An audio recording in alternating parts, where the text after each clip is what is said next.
Assalamualaikum warahmatullahi wabarakatuh. Nama saya Agung Prasetyo, NIM 541. Pada kesempatan kali ini saya akan menjelaskan beberapa poin-poin pada mind map yang saya buat, yaitu pada bab 9, 10, dan 11.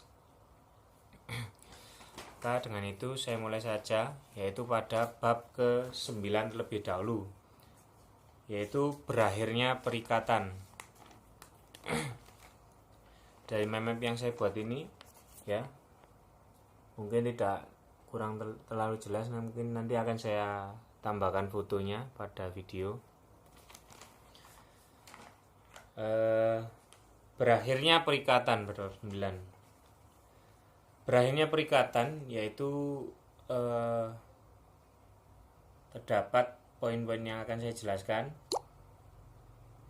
Berakhirnya perikatan adalah kesepakatan dari para pihak, ya, berkaitan dengan dipenuhinya syarat sah perjanjian.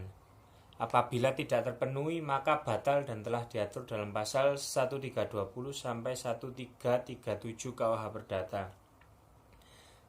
Sehingga suatu perjanjian itu dalam hal syarat itu kan sangat penting sekali, sehingga apabila syarat-syarat yang syarat utama, syarat mutlak, maka tidak dilaksanakan, membuat perjanjian tersebut menjadi batal.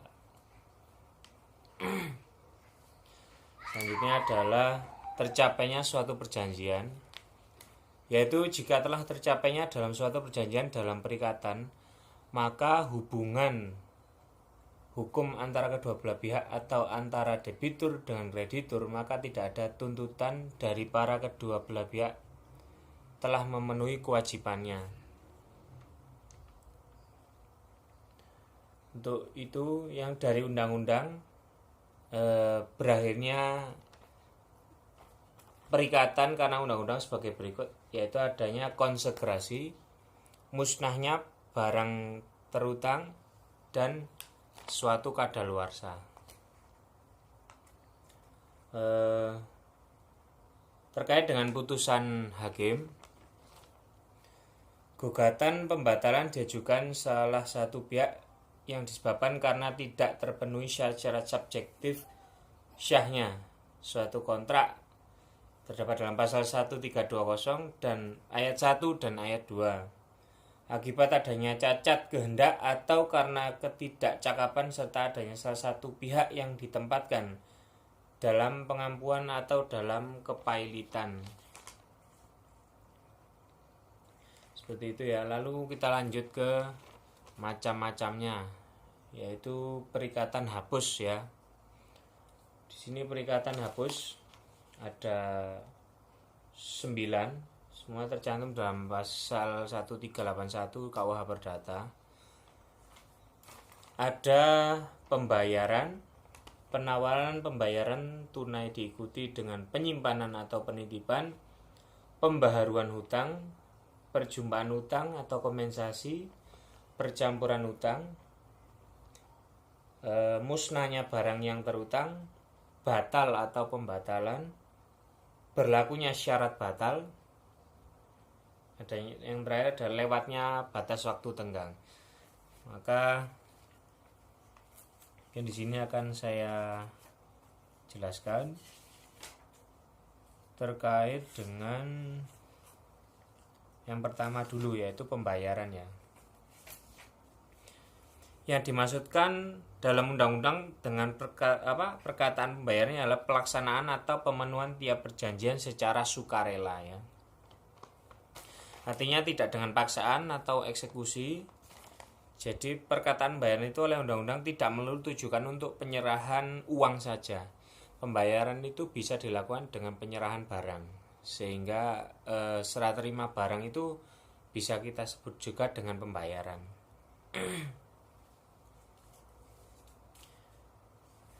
Untuk selanjutnya yaitu penawaran pembayaran. Penawaran pembayaran tunai diikuti dengan penyimpanan atau penitipan. Ini merupakan suatu cara pembayaran untuk menolong si berhutang dalam hal si berpiutang tidak suka menerima pembayaran. Jadi barang yang dibayarkan oleh si hutang kepada pepiutang bisa dibentukkan dalam diberikan kepada si piutang, namun si piutang dapat menyimpan barang tersebut atas tanggungan si berpiutang. Misalnya seorang jurusita yang membuat proses verbal dari perbuatannya itu, sedangkan penyimpanan dapat dilakukan oleh kepaniteraan pengadilan negeri dengan diberitahukan kepada si berpiutang, sehingga barang yang disimpankan itu menjadi hak dan tanggungan oleh si berpiutang. Terus selanjutnya adalah pembaharuan hutang.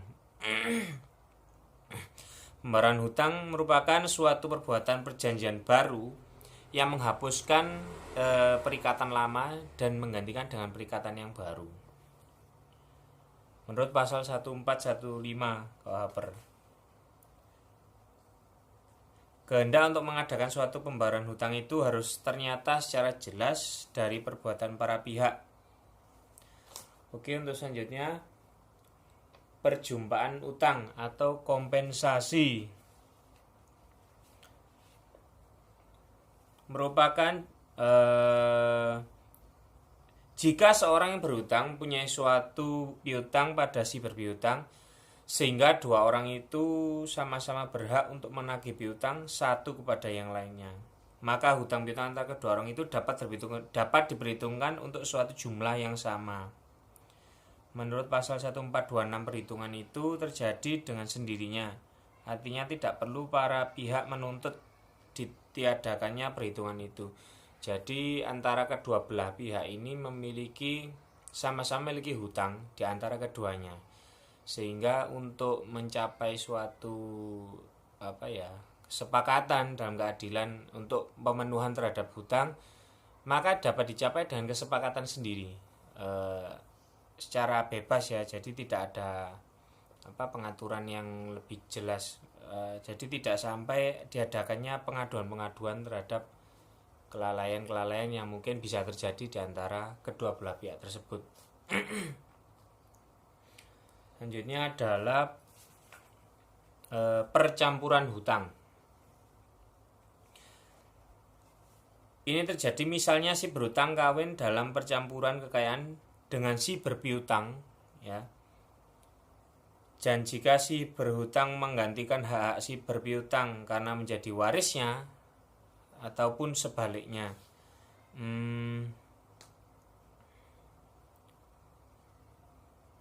sehingga harta dalam kedua pihak ini menjadikan harta bersama, karena di sini dalam hal terikat perkawinan bisa terjadinya percampuran hutang ini, sehingga fungsi-fungsi dari hutang tersebut ini bisa dialihkan kepada fungsi waris, seperti itu ya. Selanjutnya adalah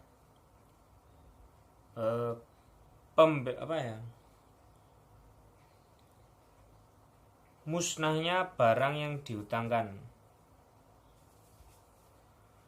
Menurut pasal 1444 Perdata, jika suatu barang tertentu yang dimaksudkan dalam perjanjian hapus atau karena suatu larangan yang dikeluarkan oleh pemerintah, tidak boleh diperdagangkan atau hilang hingga tidak terang keadaannya, maka perikatan menjadi hapus. Asal saja hapus atau hilangnya barang itu sama sekali di luar kesalahan si berhutang, dan sebaliknya ia lalai menyerahkannya. Maksudnya itu karena dari pemerintah pusat adanya suatu arahan sehingga membuat perjanjian ini bisa hapus, seperti itu ya. Selanjutnya adalah pembatalan perjanjian, yaitu sebagaimana telah diterangkan perjanjian-perjanjian yang dibuat oleh orang-orang yang menurut undang-undang tidak cakap untuk bertindak sendiri. Begitu pula yang dibuat karena paksaan, kekhilafan, atau penipuan, ataupun punya sebab yang bertentangan dengan undang-undang. Ibaratnya orang tersebut tidak cakap hukum sehingga terjadinya pembatalan hutang. Selanjutnya ada berlakunya syarat batal dan lewatnya waktu, ya. Adanya syarat batal yang telah diketahui di awal dilanggar dan juga berakhirnya waktu. Jadi ada beberapa yang waktu-waktu itu memang sudah ditentukan di awal sehingga apabila berakhir maka hutang tersebut juga batal. Saya lanjut pada bab ke-10, jenis-jenis perjanjian bersama. Saya akan jelaskan. Yang pertama ya jual beli. Jual beli suatu dengan nama pihak yang satu mengikatkan dirinya untuk menyerahkan suatu hak kebendaannya dengan pihak lain membayar sesuai dengan harga yang diperjanjikan. Ya, ini proses transaksi ya antara kedua belah pihak untuk mendapatkan suatu kesepakatan dengan harga yang disepakati pula. Ini terdapat pada pasal 1457 KUH Perdata. Selanjutnya adalah tukar menukar. Tukar menukar suatu persetujuan dengan mana kedua belah pihak mengikatkan dirinya untuk saling memberikan suatu barang secara timbal balik sebagai suatu ganti barang lainnya. Jadi tukar menukar ini istilahnya seperti barter ya, sehingga apa yang diberikan oleh orang tersebut maka dari orang yang diberi ini memberikan suatu balasan bentuk lain. Selanjutnya adalah hibah. Hibah merupakan suatu persetujuan dengan mana seorang penghibah menyerahkan suatu barang secara cuma-cuma tanpa dapat menarik kembali untuk kepentingan seseorang yang menerima barang. Ya, untuk menerima barang itu. Pasal 1666 ayat 1 KUH Perdata. Jadi hibah itu suatu pemberian yang tidak mengharapkan imbalan ya, sehingga pemberiannya secara sukarela. Selanjutnya adalah sewa menyewa. Suatu persetujuan dengan mana pihak yang satu mengikatkan dirinya untuk memberikan kenikmatan suatu barang kepada pihak lain selama waktu tertentu dengan pembayaran suatu harga yang disanggupi oleh pihak terkait. Jadi sewa menyewa itu menunjukkan bahwa akan kebutuhan seseorang terhadap suatu barang atau benda yang dikehendakinya, lalu menginginkan barang itu untuk ibaratnya dikuasai untuk sementara, yaitu akhirnya terjadinya suatu sewa menyewa. Dengan dikuasainya untuk sementara ini pastinya memiliki batas waktu ya dan tenggang waktu, sehingga apabila berakhir ya sudah sewa menyewa ini berakhir pula, dan apabila yang diperbarui harus membayar kompensasi, membayar harga yang sesuai untuk selanjutnya terjadinya sewa menyewa. Selanjutnya adalah pinjam meminjam. Suatu perjanjian yang menentukan pihak pertama menyerahkan sejumlah uang yang didapat habis terpakai kepada pihak kedua dengan syarat bahwa pihak kedua tersebut akan mengembalikan barang sejenis kepada pihak lain dalam jumlah dan kembali yang sama. Pasal 1754 KUH Perdata. Jadi suatu pihak, istilahnya pinjam meminjam itu pihak pertama memberikan barangnya kepada pihak kedua yang tujuannya untuk dipakai. Ya, tujuan untuk dipakai ini sampai pemakaian sampai habis. Lalu timbulnya suatu kewajiban pada pihak kedua, yaitu untuk mengembalikan barang tersebut utuh atau semula kepada pihak pertama. Dengan istilah pinjam meminjam ya. Setelah itu adalah perjanjian melakukan pekerjaan. Suatu perjanjian bahwa pihak satu yang yaitu pemborong mengikatkan diri untuk menyelesaikan suatu pekerjaan bagi pihak lain, yaitu pemberi tugas dengan harga yang telah ditentukan. Pasal 16016 KUH Perdata. Jadi di sini seperti melakukan pekerjaan ya. Jadi kontrak kerja, seperti kontrak kerja. Jadi dari satu pihak yang menginginkan adanya pekerjaan, maka di sini terkadang perusahaan memberikan suatu kontrak perjanjian. Dari situ maka yang pihak yang menginginkan pekerjaan mendapatkan pekerjaannya, tapi dengan syarat adanya perjanjian kontrak tersebut mungkin dengan waktu dan ketentuan yang berlaku. Itu selanjutnya adalah pinjam pakai. Suatu persetujuan di mana pihak yang satu memberikan suatu barang kepada pihak lainnya untuk dipakai secara cuma-cuma, dengan syarat bahwa yang menerima barang ini setelah memakainya atau setelah waktunya habis akan mengembalikannya. Nah, ini pinjam pakai ya. Jadi istilahnya seperti minjam lalu kita menggunakan sepenuhnya. Setelah itu dalam hal waktu yang ditentukan, mungkin ada kesepakatan waktu, harus mengembalikannya dengan keadaan seperti semula sedia kala. Selanjutnya adalah pemberian kuasa. Suatu perjanjian yang berisikan pemberian kekuasaan kepada orang lain yang menerimanya untuk melaksanakan sesuatu atas nama orang yang memberi kuasa. Pasal 1792 KUH Perdata. Pemberian kuasa ini seperti melakukan ibaratnya melakukan sesuatu, mengambil sesuatu, menyuruh melakukan sesuatu terhadap seseorang itu, namun orang karena ada halangan ya terdapat pada yang bersangkutan, sehingga perlunya memberikan suatu kuasa kepada orang lain untuk melakukan hal yang harusnya dia lakukan dengan mengisi perjanjian ibaratnya surat kuasa yang harus diisi ya, sehingga kuasa yang diberikan itu sah dan dapat dilakukan secara resmi. Adanya penitipan selanjutnya ya. Terjadi apabila seseorang menerima sesuatu barang dari orang lain dengan syarat bahwa ia akan selalu menyimpan dan mengembalikannya dalam wujud asalnya. Pasal 1694 KUH Perdata. Penitipan, sehingga barang ini untuk waktu yang tertentu dititipkan atau dikuasakan kepada orang lain, dipercayakan ya, sehingga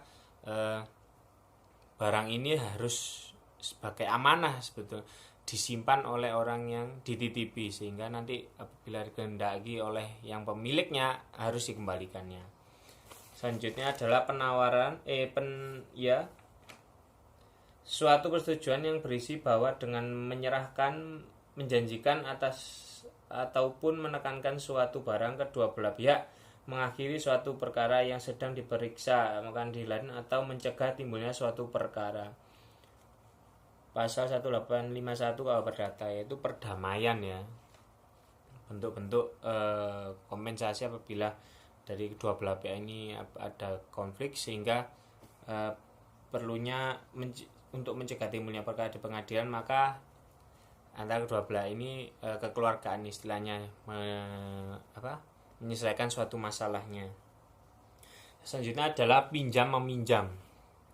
Suatu perjanjian yang menentukan pihak pertama menyampaikan sejumlah uang yang didapat habis terpakai kepada pihak kedua yang dapat syarat bahwa pihak kedua tersebut akan membalikannya. Ini sudah ya. Oke, dari materi tersebut sudah materi ke-10. Saya akan lanjut ke materi terakhir, yaitu 11. Jenis-jenis perjanjian yang tidak bernama ya. Pertama, perjanjian sewa guna, yaitu kegiatan pembiayaan usaha yang dilakukan dalam bentuk penyediaan barang modal dalam menjalankan usaha. Jadi dari sewa guna ini melakukan peminjaman terhadap barang dalam hal menyewa, sehingga perlu melakukan pembayaran untuk penggunaan dalam hal penyediaan barang. Selanjutnya adalah perjanjian anjak piutang. Anjak piutang, lembaga pembiayaan yang di dalam melakukan usaha pembiayaan dilakukan dalam bentuk pembelian ataupun pengalihan suatu pengurusan piutang jangka pendek suatu pelaksanaan dari transaksi perdagangan dalam ataupun luar negeri. Melakukan suatu usaha pembiayaan ya yang dilakukan oleh lembaga pembiayaan tersebut kan dengan memiliki batas waktu yaitu jangka pendek. Selanjutnya adalah pembiayaan konsumen. Lahir dari kontrak atau persetujuan, perjanjian pembayaran konsumen diatur dalam buku ketiga pasal 1313 atau 1319, pasal 1315 ya, 1313 atau 1319. Dalam pasal 1315 menyatakan bahwa persetujuan baik yang mempunyai nama khusus maupun yang tidak dikenal suatu tertentu. Selanjutnya adalah perjanjian lisensi, yaitu berupa izin yang diberikan oleh pemegang pihak kepada pihak lain berdasarkan perjanjian pemberian hak atau menikmati manfaat ekonomi dari suatu paten yang diberikan pelindungan dalam jangka waktu dan syarat tertentu.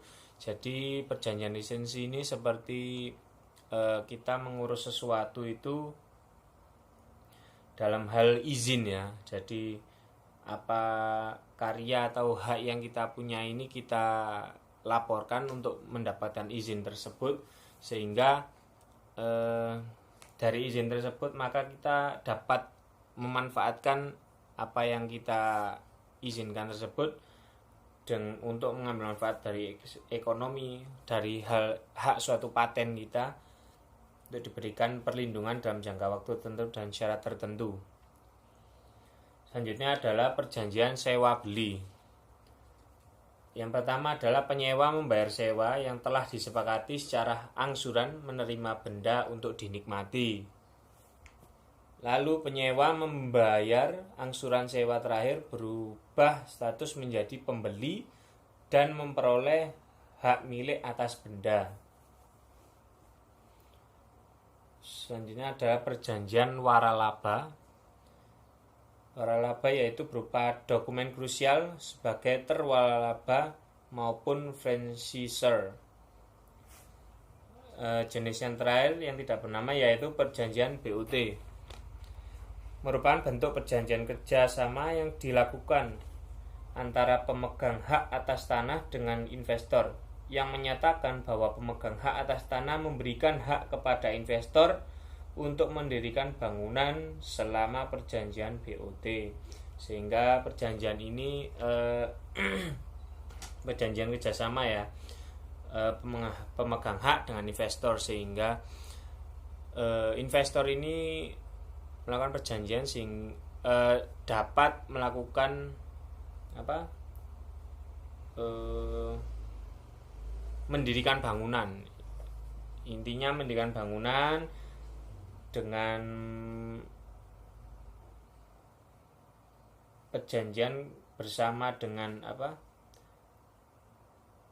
pemegang hak, pemilik hak atas tanah tersebut untuk mendirikan suatu misalnya perusahaan ataupun lain-lainnya. Mungkin itu yang bisa saya sampaikan dari 3 materi ini. Kurang lebihnya mohon maaf. Wassalamualaikum warahmatullahi wabarakatuh.